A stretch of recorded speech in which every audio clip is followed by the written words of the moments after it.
Well, my hope is, we can start talking. We can talk as long as you're comfortable talking today, and then if ideally these conversations kind of like jog things loose, and we can stay in touch, and you can tell me like when you want to talk again. Does that make sense? Yeah, absolutely. Sounds. So don't feel like you have to get everything covered. Yeah. We're just gonna chill and talk for a little bit. That sounds good to me. So can you tell me about coming out of college when you did and what your options were at that time? Oh, man. No options. Not for pro basketball here in the United States, of course. And, I went away to Old Dominion in '84. By the time my freshman year was over, we were national champions at Old Dominion. My leaders were Medina Dixon and Tracy Claxton, and then, they led us all the way to. We beat Georgia, which is was a very, very tough team to beat with Teresa Edwards and Katrina McClain, and they had a girl that was like 6'7". Her last name was Boots, and they were stacked. And just continuing on through that, I just played, focused on my education, and I didn't ever think that I would have to stop. I knew that I would continue to play if I wanted to go overseas. That was presented to me my senior year. I had a great senior year. I was Virginia Player of the Year. Made Kodak All-American. I had a fantastic year that year, MVP. And, offers started to come in. At the same time, Annie D was retiring from Japan, Ann Donovan, and her team was looking for a player. I didn't know what they were wanting me because she was 6'8", and so that kind of it didn't work out. But that was the beginning stages of me knowing that I could continue my career if I wanted to go overseas, and I did. So you basically you knew people who had done it, and that was like the model for coming out of college. Yes, that was definitely a model. Ann Donovan was doing it, Medina Dixon was doing it in a big way, and they both were in Japan, and so getting paid very, very well. And when they came home, they purchased homes and got cars and started to create lives for themselves. So I was like, hey, listen, if they could do it, I could do it too. And so they laid the blueprints and left the breadcrumbs for me. So that's what I did. And that what you said, you didn't think you would ever stop. It wasn't an option to stop playing, right? Even if it meant going to a foreign country you'd never been to. Yeah, absolutely, because I knew that was the way I could make a living, and I knew that I could, become financially stable by doing it. And there's not a lot of people that get up in the morning and do the things that they love to do every day. And so, that was my, a viable reason to go ahead and continue my life as an athlete. And what it like Ann or someone who had already done it, what was the advice or the warnings about it? Was it presented as this is a really fun adventure, or was it this is kind of dicey and gutsy thing to do? Well, it was kind of this is what I do. I showed it to you. The best things that you can do while you are there are this, is this, that, and the other. And, funny story, Ing Nissen, who was, a two-time champion, played with Nancy Lieberman. I was getting ready to go to Brazil, on my way down there, go all the way down to Miami, and they won't let me on the plane. Oh. And I'm like, yo, what's going on? I'm hysterical. I start crying. Kid don't have a whole lot of money. Who do I know in Miami? I'm freaking out. Call Marianne Stanley. I'm like, Coach, I don't know what's going on. I'm stuck here in Miami. She's like, just wait by the phone. Give me the number. And I'm standing there. I'm crying until I can't, how you're little and you're like, yeah. I'm standing there. The plane is left and I'm stuck in Miami and don't have, a lot of bread. I can't even go get a hotel. And it's Labor Day weekend. So I'm like, okay, 4 days in a, so what am I going to do? So she says, you need to get a visa. This is your problem.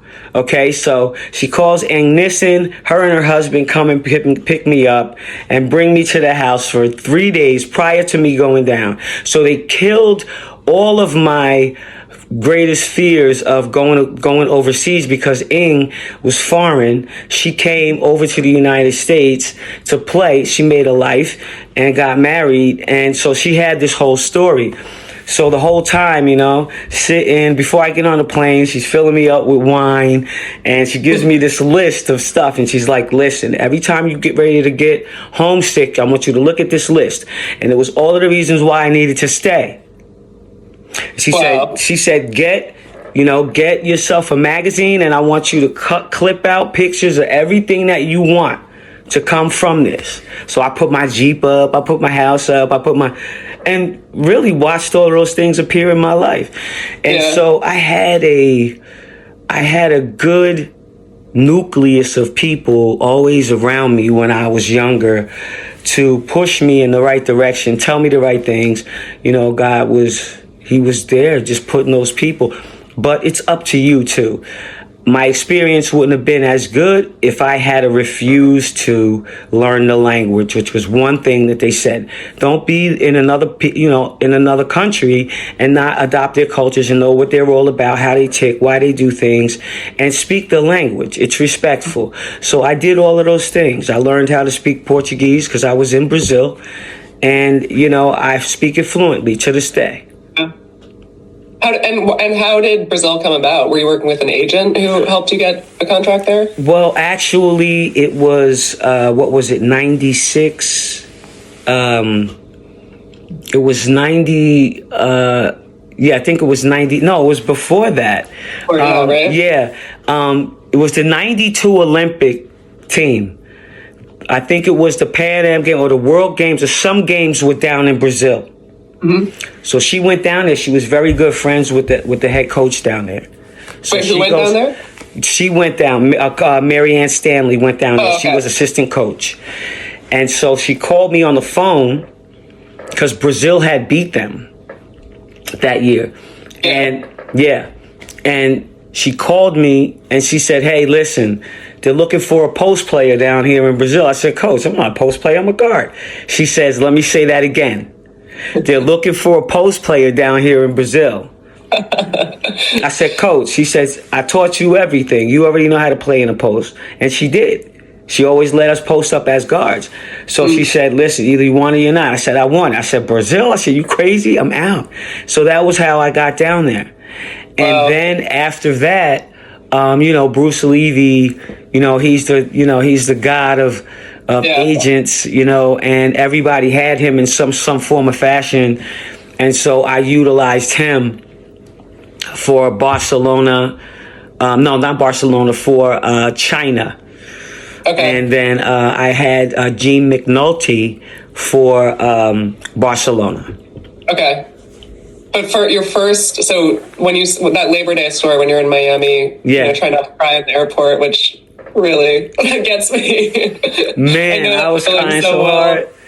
Just like you're on your own, you're embarking on this adventure, and it's overwhelming.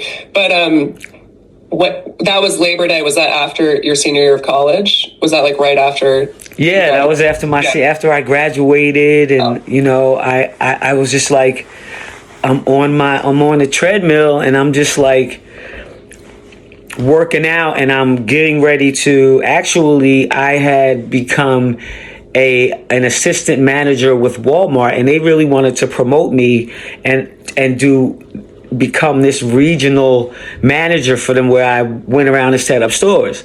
Mm-hmm. And that met Brazil. Yeah. And I just was like on the treadmill, and I just was like praying and crying. I was like, Lord, I need you to. And then I was like, I do not want to get up and go on a 9 to 5 every day. I said, that's just not me. Me always living outside of the box. I don't necessarily get along with a lot of people because I think differently. Mm-hmm. And, so I just was like, no, I gotta do my own thing. And so, that was an easy decision for me to make. And then when she said Brazil, it was even easier than that, because that was the country I was fascinated with as a kid. Yeah. And had produced some great players probably that you had already seen. Yeah. Yeah. Hortensia, Marta, Magic Paula, all of those girls that, are world renowned, that, it's unfortunate that people don't know about them because we don't recycle the history like we should. Yeah. And so you're probably like 22 and you show up in Brazil. What was the first few months there like? It was filled with me getting to know my teammates. I had a blast. They embraced me, taught me how to speak the language. I learned things rather quickly because I don't like not understanding my environment.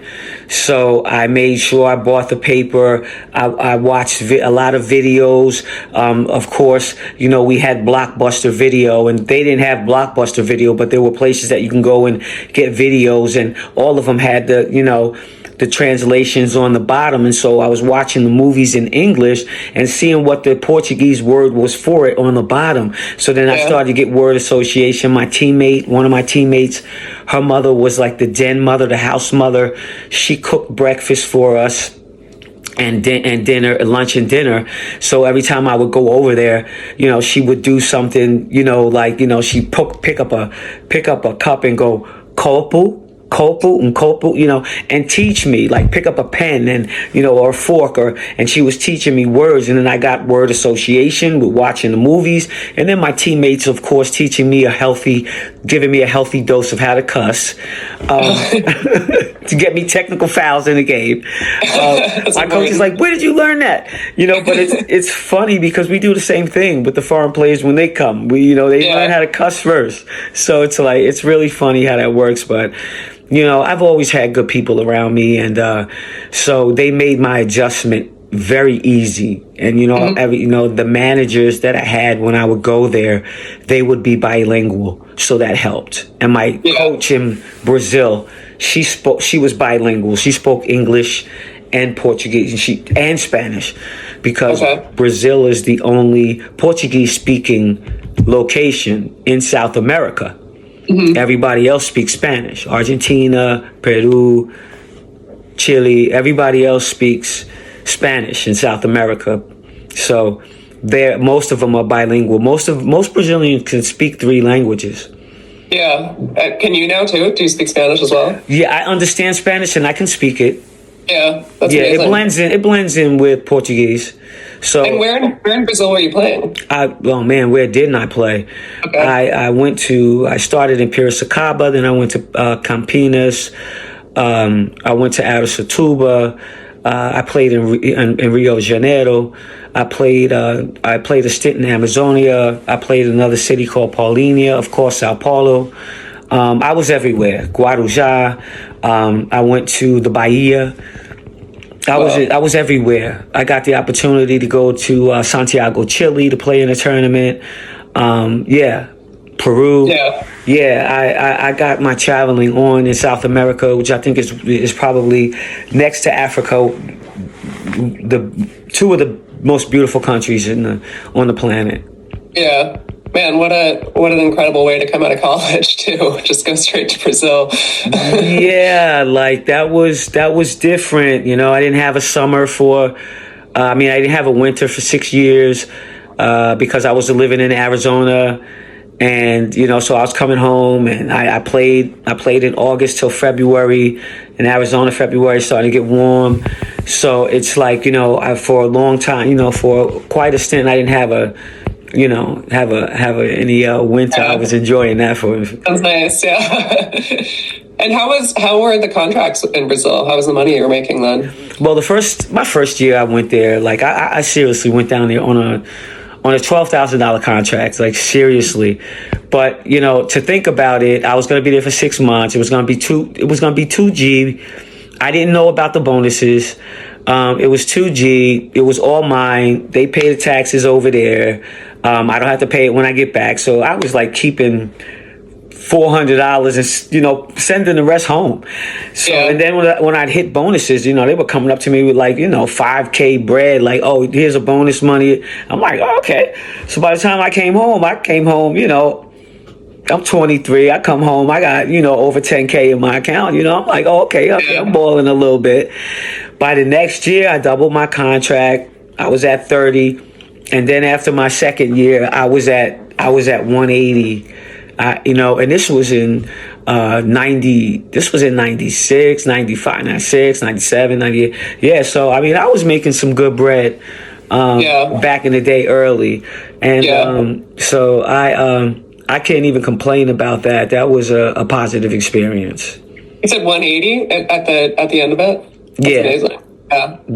Yeah. And I came out of there 2000. What's that? 2000 was my last year in Brazil. Okay, got it. Mm-hmm. And what about the one thing I'm really curious about in the story, we're trying to figure out in writing this book, is sort of like how you guys who went abroad like basically adopted a different style of play, right? Like you're coming out of pretty rigid college programs, and then you're going to any number of countries and playing with older Europeans. Mm-hmm. So what was the play adjustment like in Brazil?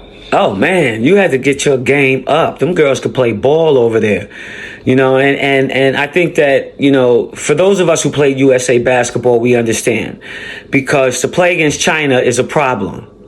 Play against Russia is a problem. Play against Australia is a problem. Play against, even when I remember when Cuba was competing, they were hard to beat, man.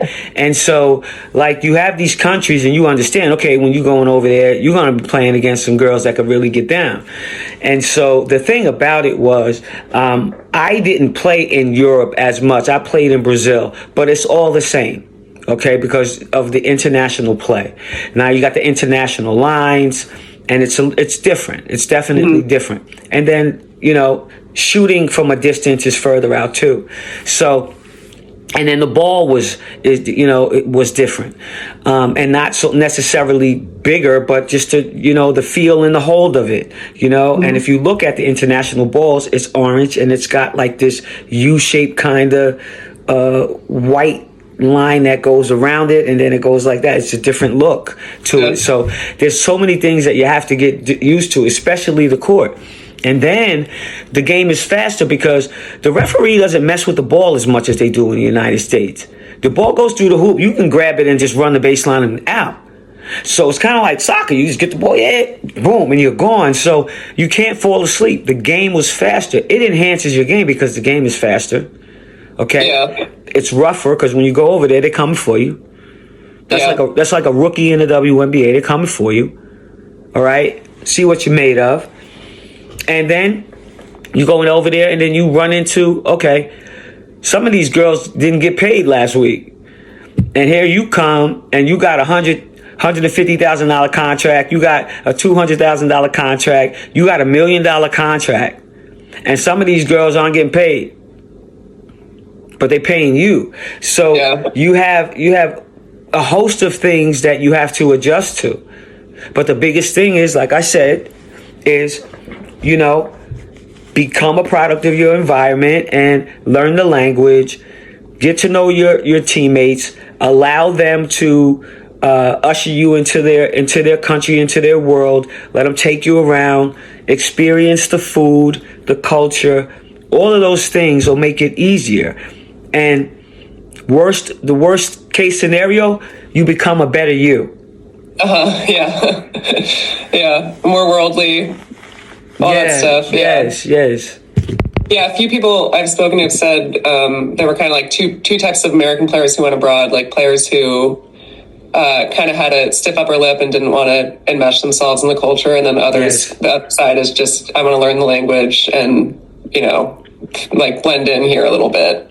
Yeah, absolutely. And, it's just typical of us as Americans, as I travel abroad, that, in Brazil, they were so eager to help me, learn the language and usher me in. And, in Barcelona, the same thing, and teach me the language. And when I was in China, they were very inviting and making sure I came downstairs to eat. And if I didn't, they would bring me something.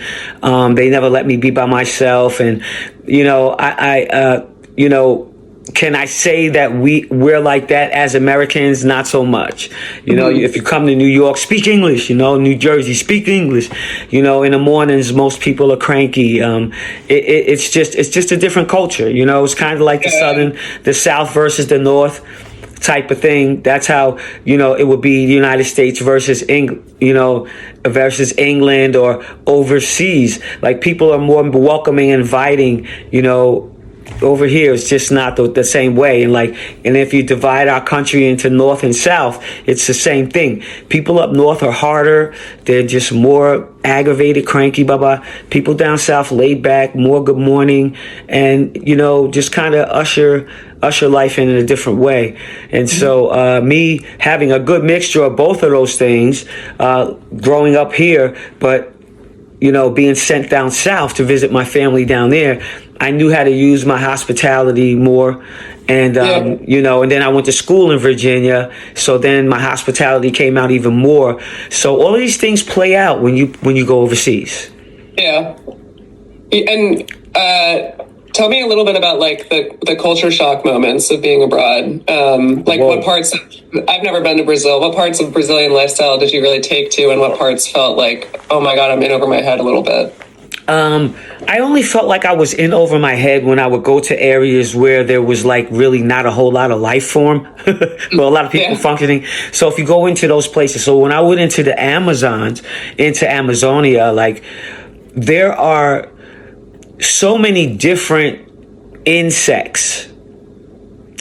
And like, you don't realize that you're in an area where there's every insect known to the ecological system.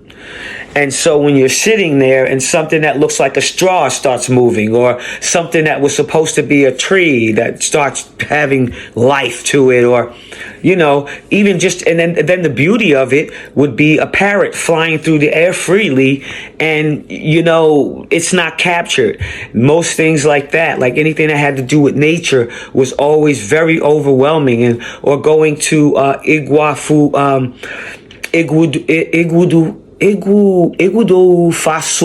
and it's the waterfall like the Niagara, but it's like it separates Brazil, Argentina, and Paraguay. And you stand on the bridge, and you're in Paraguay, but you're looking at the falls where Brazil and all these three countries meet, and or going to Santiago, going to Chile, and not realizing that I was in the middle of the Andes, one of the seven wonders of the world. And so there was so many different aspects to it, other than, missing your family and missing all of those special moments and intricate parts of that. Like, those things are difficult. Those aren't things that can be explained. Moments that you can't get back that you wish that you had with people, and or places or things, but, when you're trying to, create your own life, sometimes it'll pull you somewhere, but I felt like the things that I did were great things. And so it was worth the sacrifice, but, some things you can't get back. Being the first to hold my nephew or my niece, or, like stuff like that, or weddings, or things that you just can't replace. You can only look at pictures. But, other than that, it's a good life, man. It has been. I can't complain. I won't trade it. It didn't feel necessarily like a burden at the time. It just was the way things worked.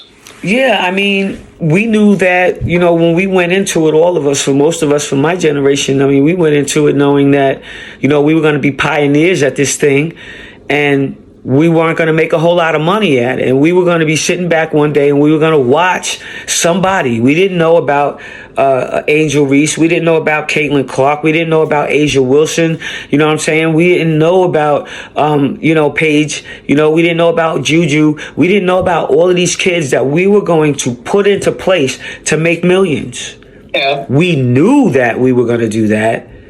And there was a beauty in it, but there also would be a beauty in them rolling it back for that appreciation, and not just of my generation, but the Nancy Liebermans, the Ann Donovan, God bless her soul, those people, Medina Dixon, God bless her soul, that came before me that didn't get honored, or the WBL that came before that didn't get honored, or the Negro Basketball League that was formed that didn't get honored. Like, we're all paying it forward, but it'd be nice for them to scale back and acknowledge and actually bring those people in and acknowledge and start doing documentaries and things like that, and start doing documentaries so that people feel like you lighten the burden, or you lighten, what a person may feel like, okay, well, they don't love us like that,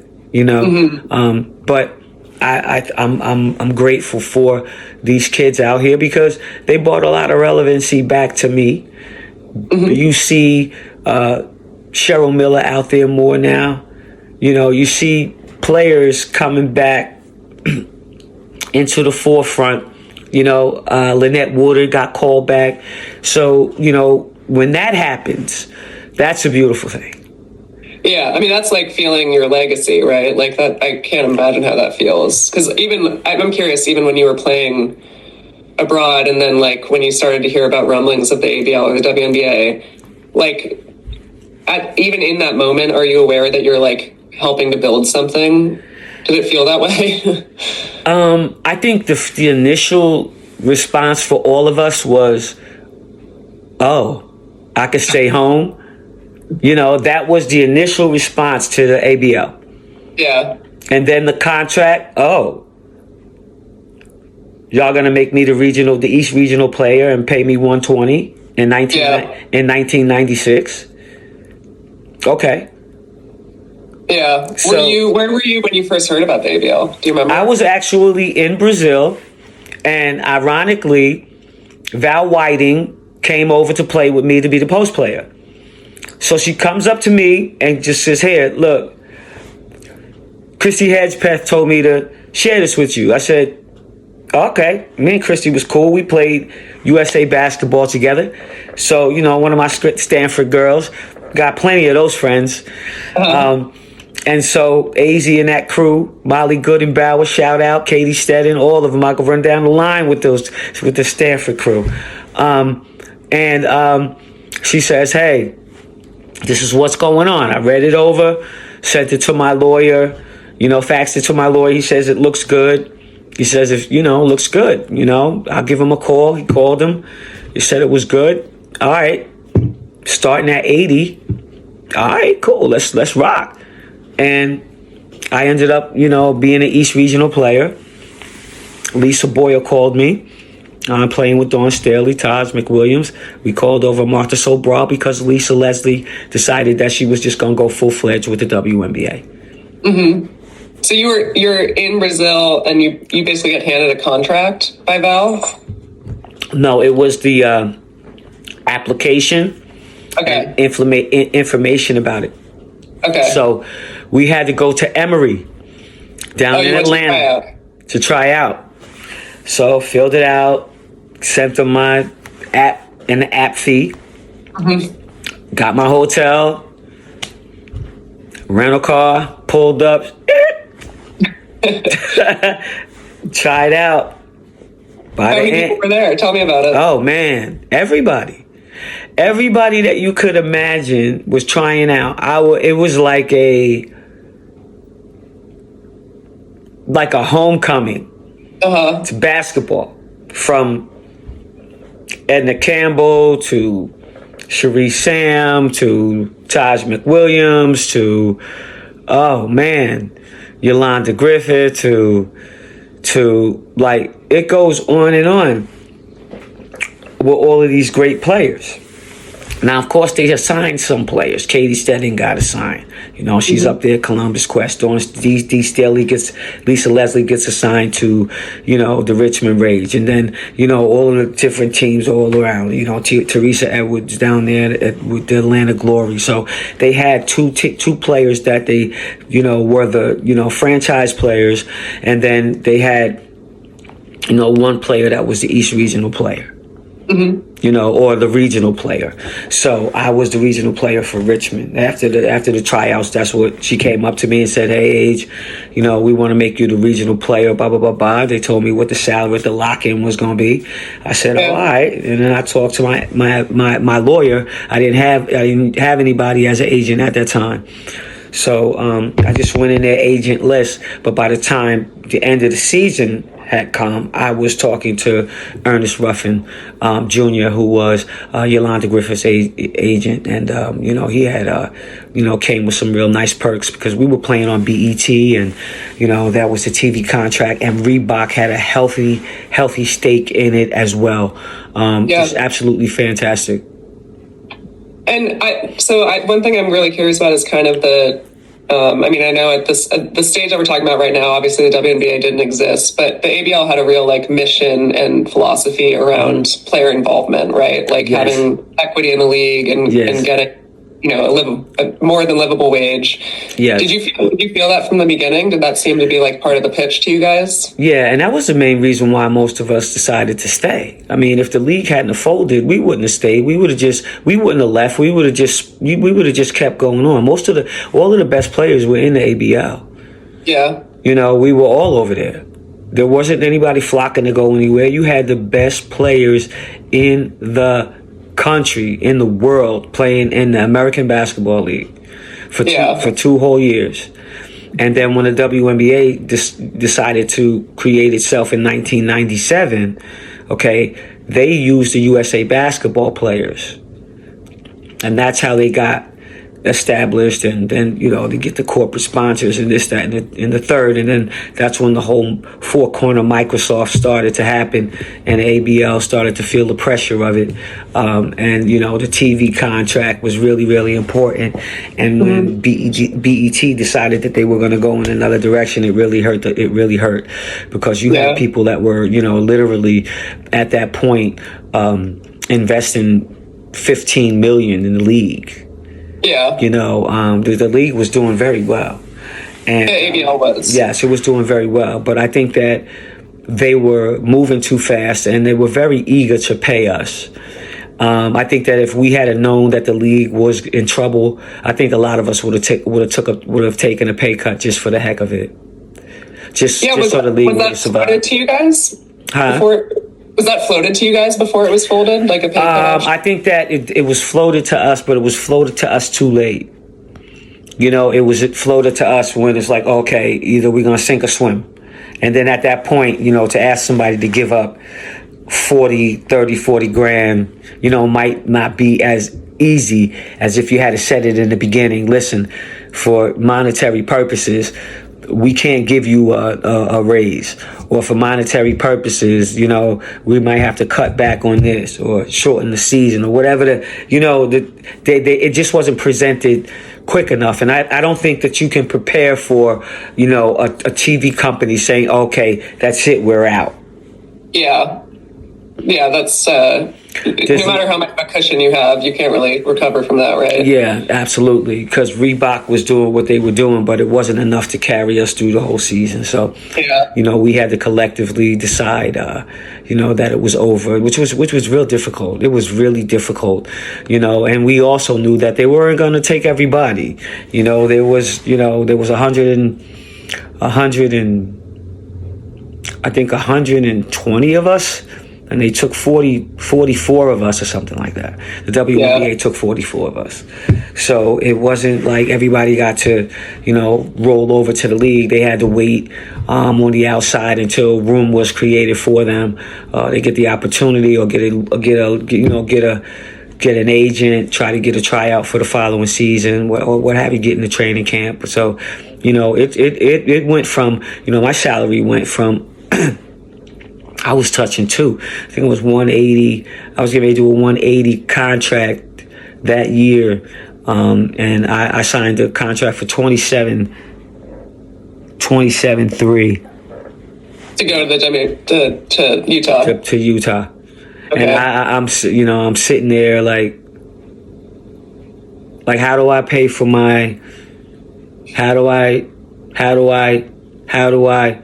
so you go from being okay to, not okay in like a 2-month period of time, 3-month period of time. It was kind of tough on some people.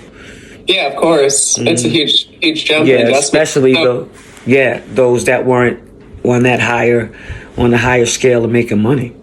Yeah, or you had these years in Brazil where you had some savings. Yes. Yeah. So tell me, I want to we'll get to the WNBA stuff too, but I'm curious about the energy of that first ABL season, and kind of like arriving in Richmond and seeing the team that you had assembled and like the people you're going to play with, like, and you guys did really well. So like when you saw that roster, like, did you have a sense of how the season was going to go? Yeah, I knew that we would be good, but I knew we would have to do the work because the heads had to come together and, we had to have one common goal, one common purpose and, buy into Lisa Boyer's philosophy. It took us like 7 games, real talk. I mean, we started out like we were 0 for, I think we were 0 and 6, or well, I think it could have been even 0 and 7. Like we started out bad, and then like really Lisa, her solution was no, we just gonna stay in the gym, and like we basically scrimmaged all the time. We ran our plays. She was very situational. She put those situations and scenarios. We started to see those things play out, and before Christmas, we started to turn around. And started to play well, and then all of a sudden, like, whoa, we rolling. Now we 6-6. Now we 6. Now we said we're over and not under. And it was a great season. We had the chemistry.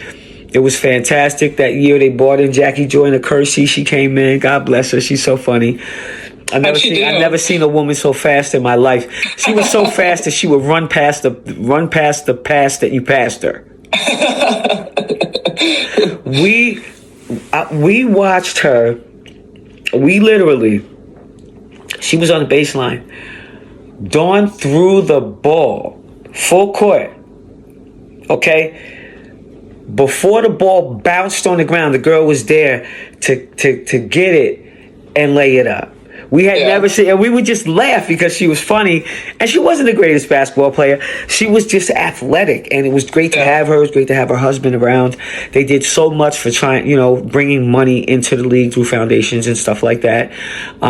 She was fantastic. Everybody always wanted to come in the locker room because she was there. So Magic popped in, and a lot of people would just pop in just because she was there, and.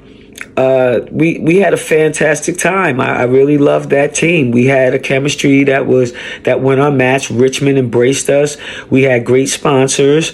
I think Tammy Holder was our general manager at the time. Fantastic businesswoman. I was surprised that she did not get offered a job in the WNBA. Her parents owned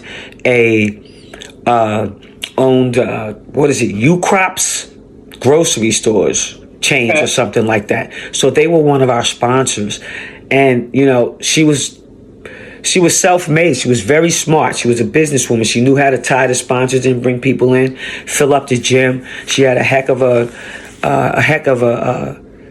cast over there, and they worked hard in Richmond. That's why I was sad to see it go, because they really, really worked hard in Richmond, and we built a base.